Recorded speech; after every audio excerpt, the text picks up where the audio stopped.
Was escorted, if I remember, back to the propaganda office. And from there, they escorted him back to the ghetto. And the liquidation was taking place another day, in another night, I think, until it was all over. So it was about 2 days.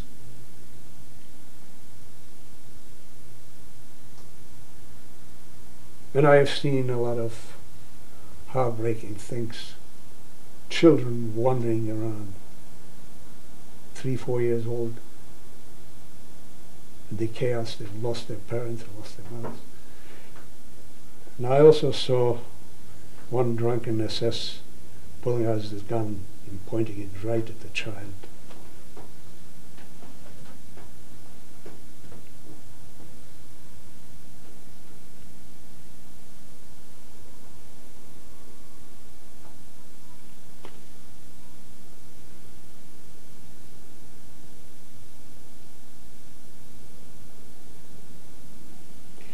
There are quite a number of dead people.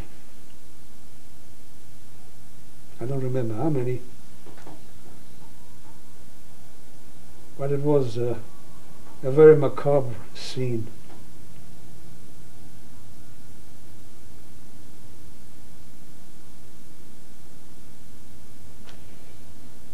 They were selecting people to the right, to the left.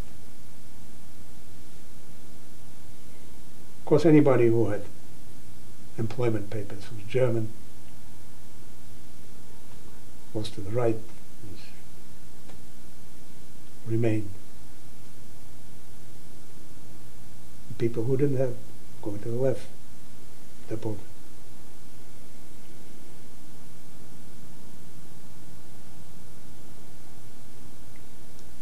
I don't remember details how it really ended up, how I ended up in the small ghetto. But I know that it didn't take long. Well, let's go back to, you and your brother were sent back to the ghetto during the liquidation.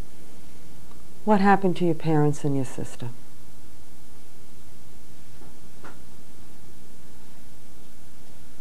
I have, at that time I didn't know. And what did you later on I found out that my mother was deported. My father remained. And my sister. We found each other. After the liquidation of Radom, there were 2 slave labor camps established. One in the area that the large ghetto used to be in, and then there was a small one in Gotfryd. Which one were you in at first? What I'm trying to ask you is, when you were put into the slave labor camp, were you first in the one that was in Radom and then later sent to the small one, or were you immediately sent to Skolna Street? No, first we went to the small ghetto.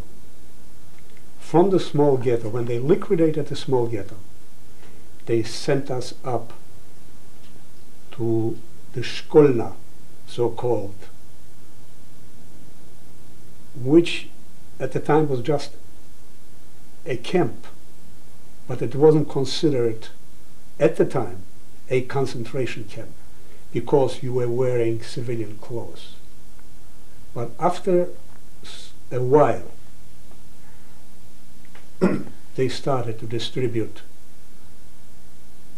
the striped uniforms and declared it a concentration camp.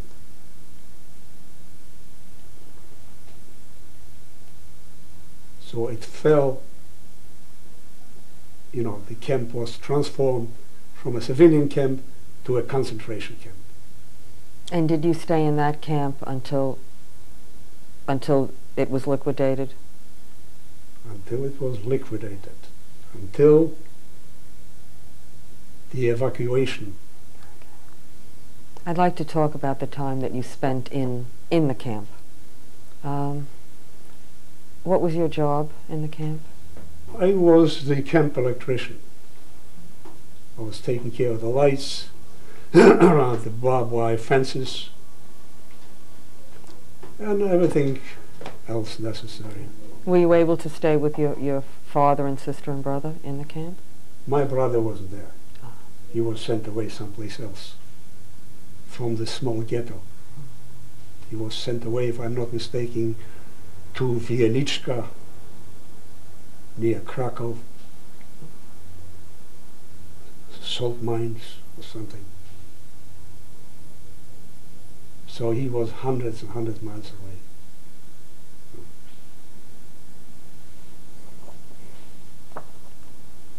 Were you able to live with your father and your sister while you were in the camp? Yes, we lived together in the small ghetto on the Szwarlikowska. What was the routine like in the camp?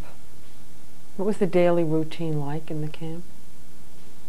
Camp, about 6 o'clock, between 5 and 6 o'clock there's a roll call.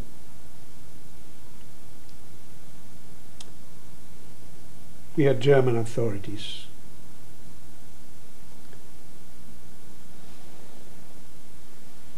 And Jewish authorities.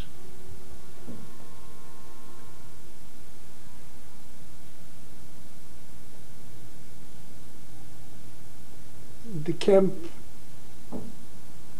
most of the people in the camp were going out guarded by SS to work. Do you remember what kinds of work that they did outside? Not really. I don't remember. In fact, I don't know what kind of work. They did all kind of menial work. You know. And some of them did some. They were tradesmen, I would imagine.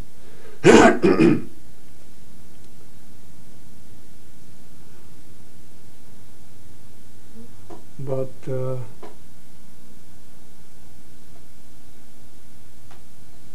I really don't, I can't be specific about it. All I know that they were going out to work.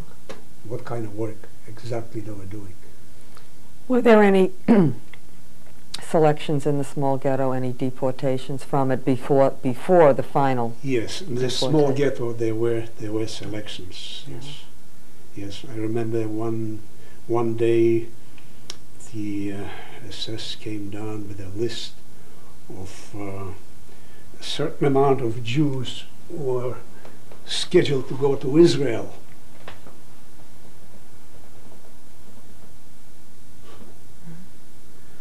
Of course, people were overwhelmed, and there are some people who had the access, you know, to the authority, to the Jewish authorities. They were clamoring for it, you know. It's who you know. And they were the first ones to go.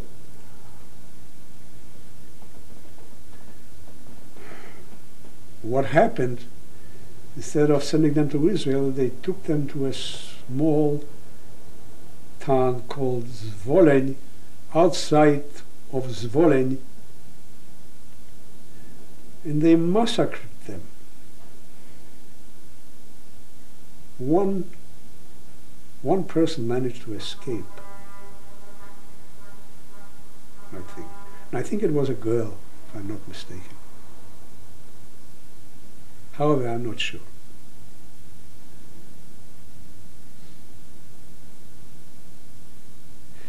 There were other instances of